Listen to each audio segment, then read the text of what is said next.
नमस्कार दोस्तों, मैं डॉक्टर उन्मेष कांत शर्मा स्वागत करता हूं आपका अपने YouTube channel real electro homeopath में। दोस्तों, आज का हमारा विषय है इलेक्ट्रो होम्योपैथिक का परिचय। तो आइए दोस्तों शुरू करते हैं। इलेक्ट्रो होम्योपैथिक चिकित्सा विज्ञान सन 1865 ईस्वी के लगभग रचा गया। इसके रचयिता डॉक्टर काउंट सीजर मेट्टी साहब थे। वह इटली देश के बोलोंगना शहर के रहने वाले थे। डॉक्टर काउंट सीजर मेट्टी जी ने तर्क व सिद्धांत के आधार पर जिस चिकित्सा शास्त्र का निर्माण किया, उस शास्त्र का नाम उन्होंने इलेक्ट्रो होम्योपैथी रखा। इनकी सभी औषधियाँ प्राकृतिक जड़ी बूटियों से मिलाकर बनाई गई हैं, परंतु औषधियों को बनाने का ढंग एकदम अलग व निराला है, जिस कारण इलेक्ट्रो होम्योपैथिक की औषधि तुरंत अपना असर दिखलाती है, या यूँ कहें कि बिजली की भांति तेज अपना असर दिखाती है। इसी कारणवश डॉक्टर काउंट सीजर मेट्टी ने अपने शास्त्र का नाम इलेक्ट्रो होम्योपैथी रखा। मेट्टी साहब ने अपने चिकित्सा शास्त्र को जिस तर्क के आधार पर रचा, वह मनुष्य में उपस्थित दो पदार्थ रस व रक्त हैं, जो मनुष्य के शरीर में प्रभावित होते हुए चैतन्य रहते हैं, जिनसे शरीर के प्रत्येक सेल अथवा अवयवों का पोषण, उत्पादन व मलोत्सर्जन होता है।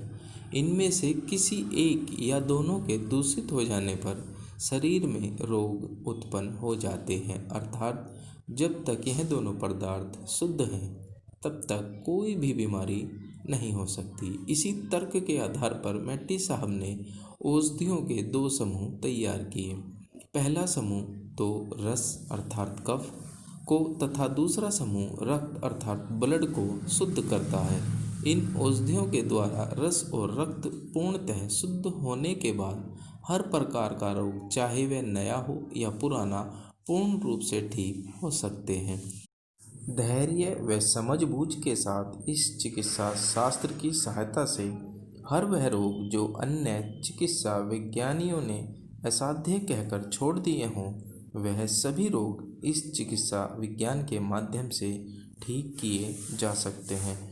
मेट्टी जी को होम्योपैथी का समान गुणत्व लॉ ऑफ सिमिलरिटी का सिद्धांत स्वीकार्य था, और उन्होंने अपनी औषधियाँ भी इसी सिद्धांत के आधार पर बनाई तथा प्रत्येक औषधि को कई कई गुण वाली औषधियों के साथ मिलाकर तैयार किया, जिसका नतीजा यह हुआ कि उन औषधियों के प्रयोग करने की सीमा और ज़्यादा बढ़ गई तथा वह बहुत शीघ्र लाभ देने वाली सिद्ध हुई।